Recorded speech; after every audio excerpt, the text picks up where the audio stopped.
Good morning, and welcome to Market Wake Up. My name's Jordan. This is John. And John, I can't even hint at what you're going to tell me today because I actually don't know what your big bite's about today. But we're going to dive into everything macro. We're going to break down the macro mumbo jumbo so you can turn it into actionable insights. I've already seen so many of you popping in. Andrew, Paul, Musclay, you name it. Malcolm's in here early as well. Guys, thank you so much for showing up. Make sure you've hit that like button. And without further ado, let's get in to Market Wake Up.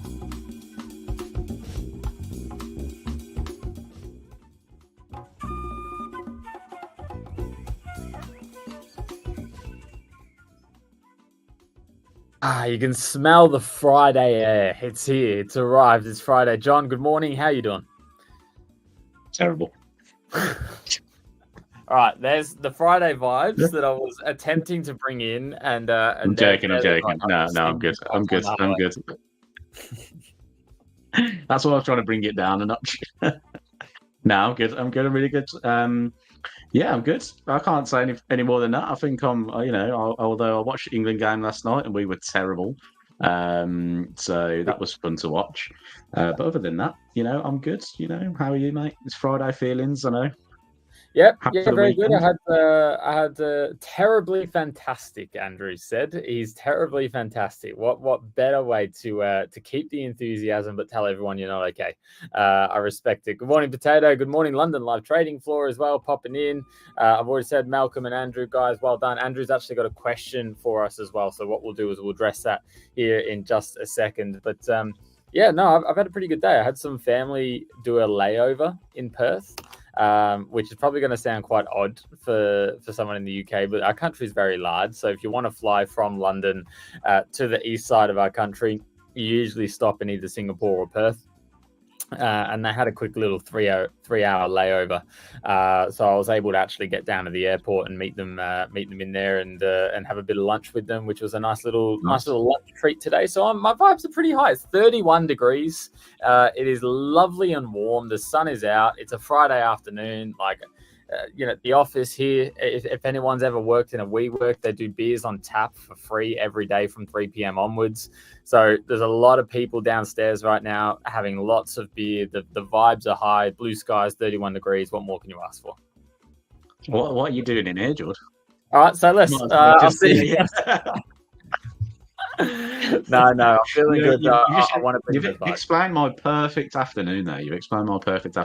And I'm very jealous. This is the first time in a very long time that I've gone out and scraped the ice off the car, and that's because obviously, work from home life has been a life that I've led for a very long time now, so I'm very used to not having to do the little morning routine and getting out. But obviously, internet problems this morning has led me away from my usual setup. That really irked me to ice the car this morning. Yeah. You know what's not icy, George? Let's get into it. CPI in the US. You like that one? I like it. A little bit of a dad joke. I don't know if you're a father yet, John, but you're ready. That door's half open with comedic like that.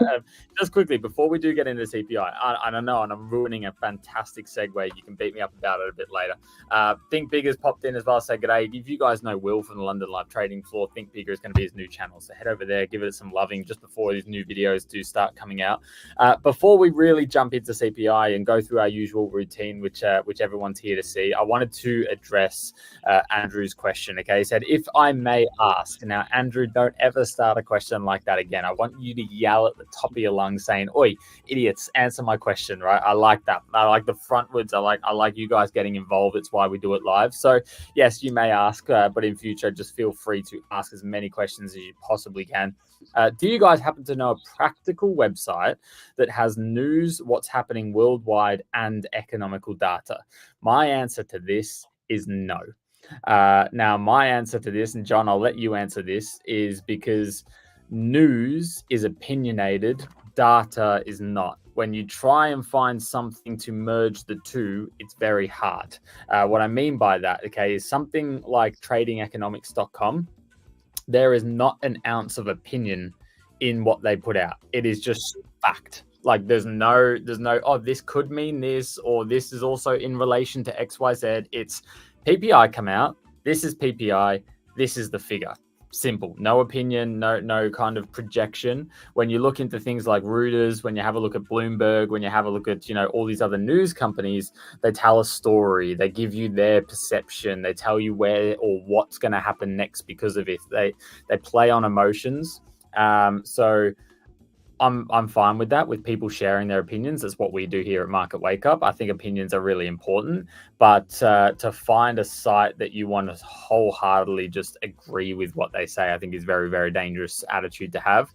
TradingEconomics.com is my favorite for the data because it is unopinionated. It is just raw data. It is the most unsexy thing you can ever read. If you ever read the articles or pieces from Trading Economics, it is just like, if you want to just have your partner fall asleep for half an hour, start reading Trading Economics. Like there's nothing there, right? That is where I'd go for my data and for those fun parts. But then when you want to go to opinion, then you can go to some of the major retailers. That's my opinion, John.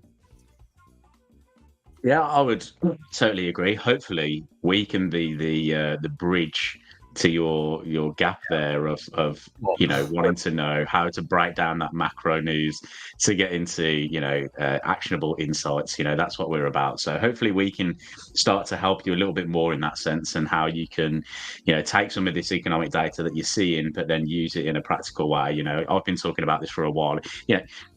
It is all about the data at the end of the day. It's how you interpret the data, and people's interpretation of the data can be a lot different to each other's. There's a lot of, that's why you see a lot of arguments online at the moment about, is it a hard landing or soft landing, no landing, or whatever.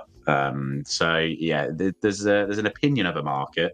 Hopefully we do a good job of telling you how we interpret the data. But I try and interpret the data in a way that keeps me less opinionated. Obviously our opinions are quite strong opinions, Ben. We do talk a lot lately about sort of recessions and things like that. But saying you got a bit of everything yourself from opinion after this week that we've had streaming, where we've just been straight out, this is my opinion, eat it or leave it. Like but let me I wholeheartedly agree. What the point of this show is to break down the macro mumbo jumbo so you guys can understand and how to action on it, and that's what we do. And now we have to be opinionated there because we're taking action on it. So we share our opinion and then we go and execute the positions, and that's where the edge or the USP of Market Wake Up is, in my opinion. Actually, I'd love to know if that's what you guys like about this show. I'd love to know what it is that you guys see value in this, because our intention with creating this show is that. But if you guys pick up on something else, that's going to be fascinating, and I'd actually really like to know. So Musclay, Andrew, everyone in chat right now, Paul, I'm going to throw that question to you. Why do you come here? I'm really curious to know what actionable or what information you get that makes you come back every day, because we love the fact that you do.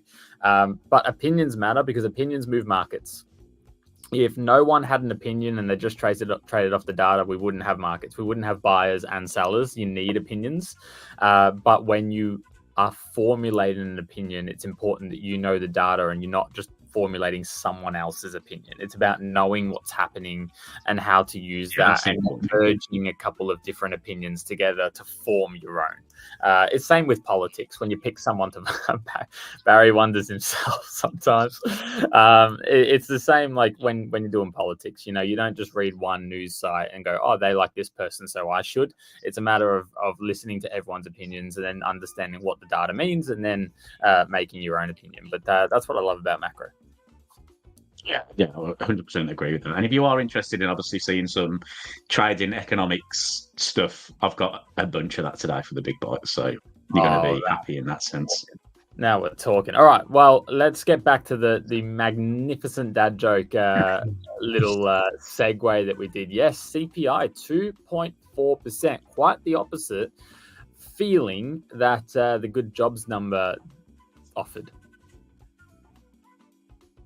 Yeah. Say the opposite feeling. It just kind of didn't really go anywhere. Right. It came down from 2.5% to 2.4% on. But if we look at the core CPI and the CPI month on month didn't really move anywhere, and obviously the dollar had an initial bearish reaction to it, continued the day a little bit higher, closed higher, I think, at the end of the day. But it's interesting because we kind of talked about where we felt inflation was going and whatnot, and I just found it really fascinating yesterday that we had that seasonal chart, and the seasonal chart was saying actually it goes a little bit sort of higher in these kind of months, and so it'd be interesting to see how the PPI comes out later today to see if it kind of marries that up a little bit. But is this the factor now that the Fed are not going to aggressively cut now? Are they not going to aggressively cut now? I think the market's now going to think, okay, we've actually got the situation now where inflation has held. Now, in my opinion, it needs to do it consistently to warrant things, right? We've got like a week of outlier data, haven't we, really? That's what we've had, or a week and a half of outlying data at the moment with the jobs data. Obviously, unemployment claims, sort of leading indicator in what's going on in the situation in jobs. That climbed a little bit higher. I think that was 258 on when that came out yesterday. So a little bit of a mixed bag in that sense. So inflation holding, unemployment claims came in a little bit hotter, a little bit higher than expected. So, are the Fed going to hold, or could they even hold rates? That would be a really interesting concept, because I think the market is trying to price in cuts. And what if they hold? Wow.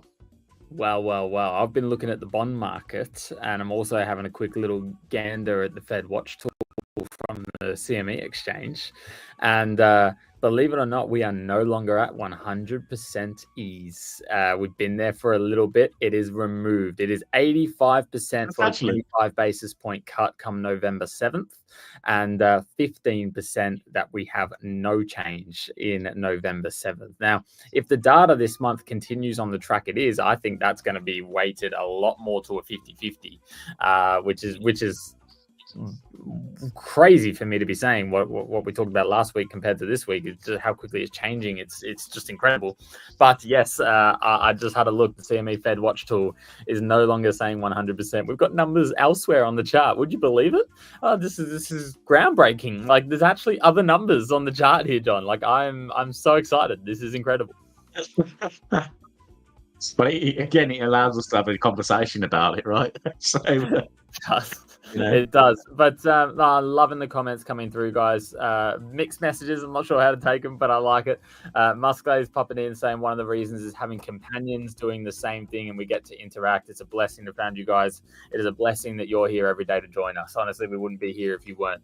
That's it, literally as real as it gets. So no, I'm glad you guys are enjoying our company. Andrew is saying, I think mainly treat you guys like a radio.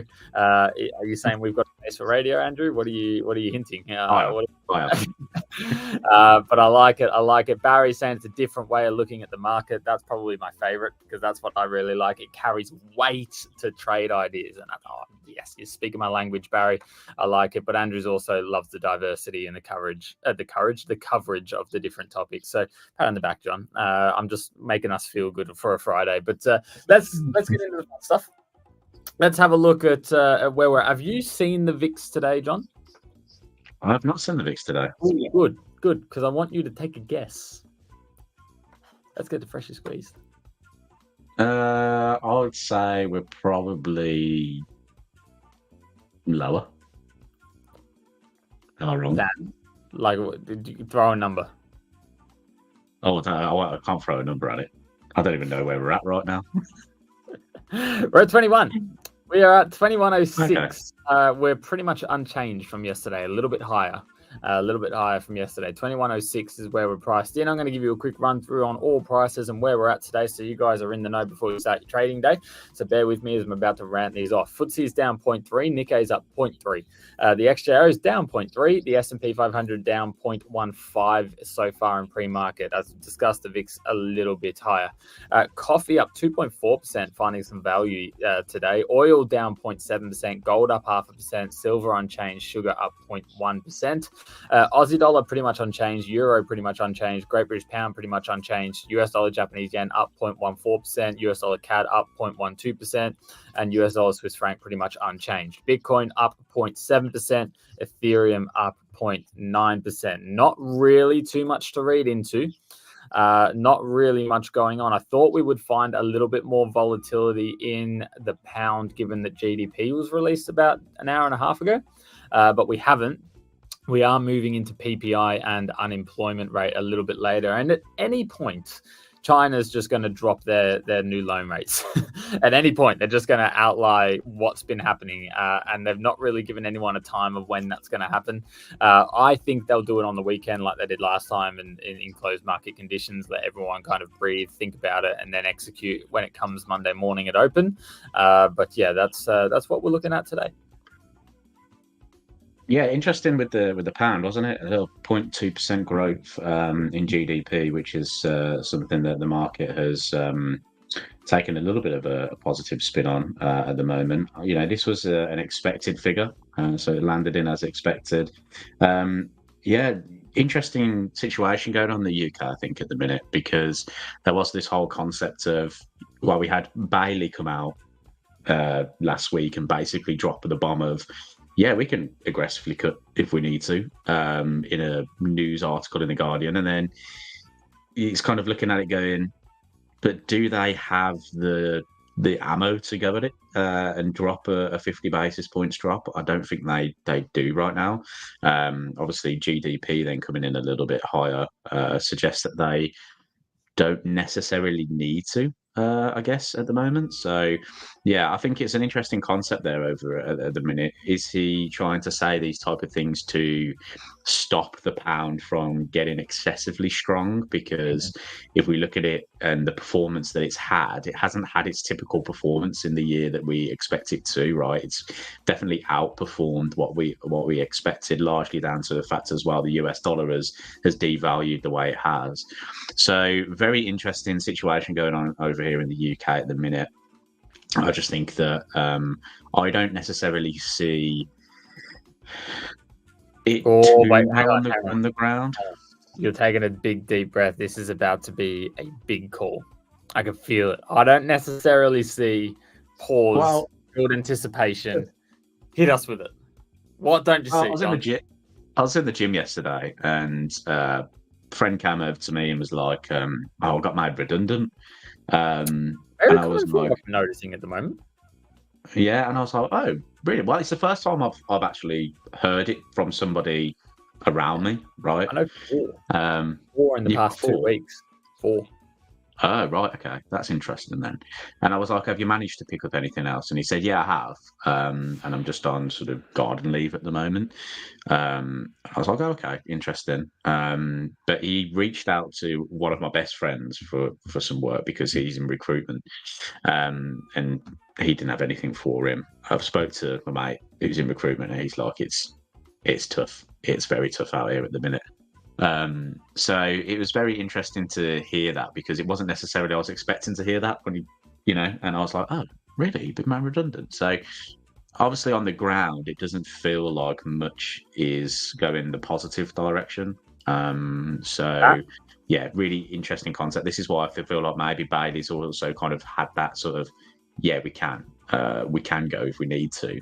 Has he done it as well because it's an insurance in case anything happens with the Federal Reserve, or whatever? I just think it might be one of those plays where he's kind of said it to prevent massive growth in the pound at the moment, because if we look at sort of the UK, inflation's still a little bit higher, and it's on that narrow sort of point again. Like most central banks, aren't they? They're just walking this very tight line at the moment, and this is where I think it's either going to be boom or bust.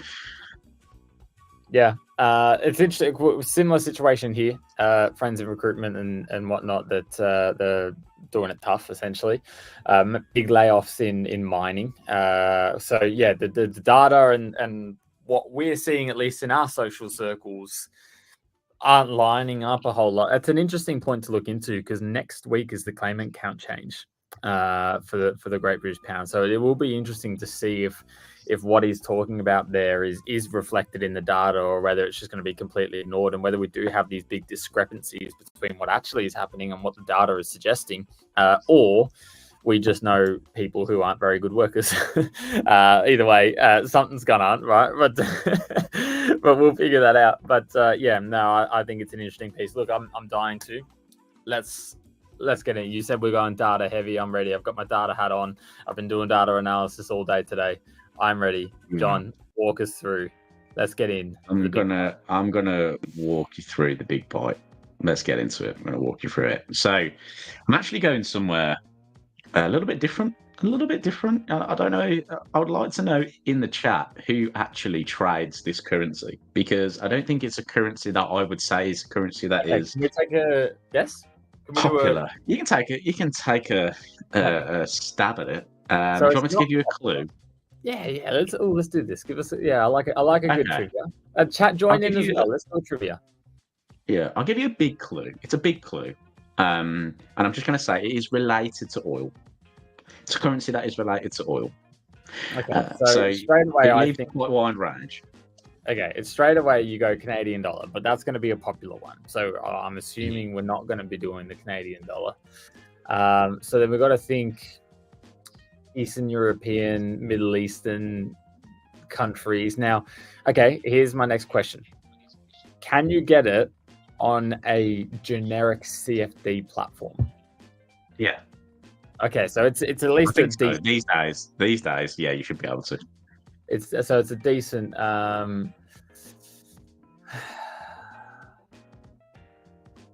No idea. Okay. Well, I've got an idea, but it's so far. Yeah, I was going Turkey. Oh, was you? Okay. No, that's two. I wouldn't go trade the Turkish lira. There's no. That's why I was like, I mean, you're gonna have to hunt. You're gonna have to hunt for a broker to get your Turkish lira, but I'm like, you can. Yeah. You seen the spreads on that? No. There's no. The Norwegian krona. The Norwegian krona, and the reason being, we've actually. So again, as when I look at macro. I always talk about the three kind of big things that I really look at especially quick look, right, of what's going on between each economy.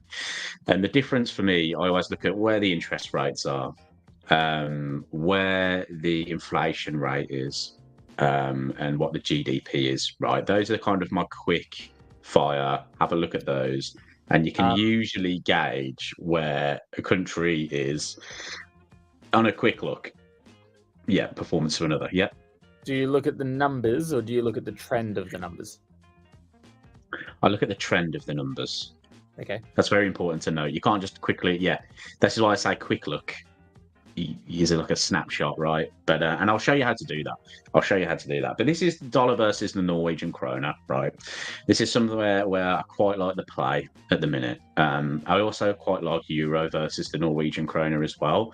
I don't know if you can get euro knock on your platforms. You should be able to get euro knock, because I can, so I'm pretty sure you guys can as well.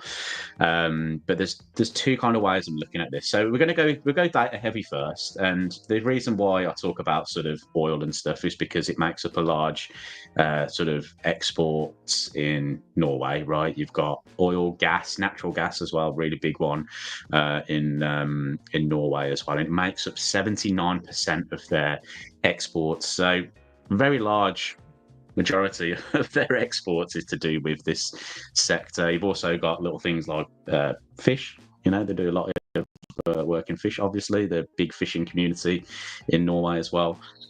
So I'm focusing more on the oil side of the equation, right? Because we're seeing oil prices rise at the minute.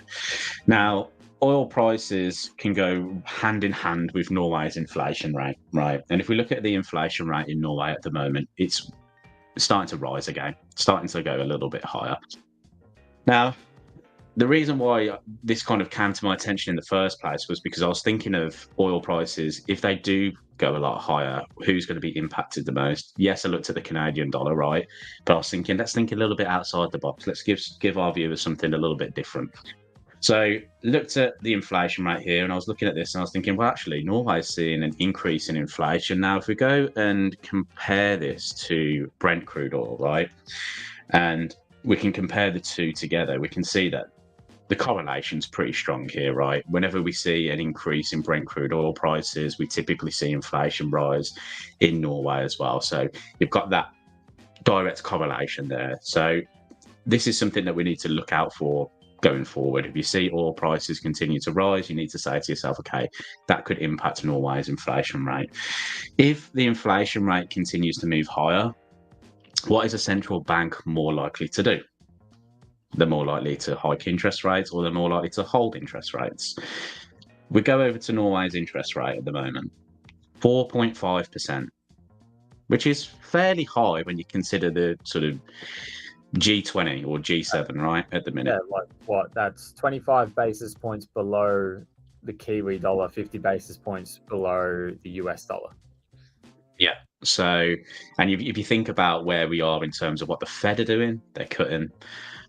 Norges Bank not doing anything, right? They're holding interest rates. Interestingly enough, as well, they've come out and said they're going to be holding interest rates until after 2024. So they've already kind of put a firm stance there that they're not necessarily going to be doing anything until after 2024. So that to me is a big like, okay, that we're getting different signals from central banks now. Norway central bank saying something completely different to the US central bank. US are very much in the cut camp. Europe as well. We know, my feelings around the euro.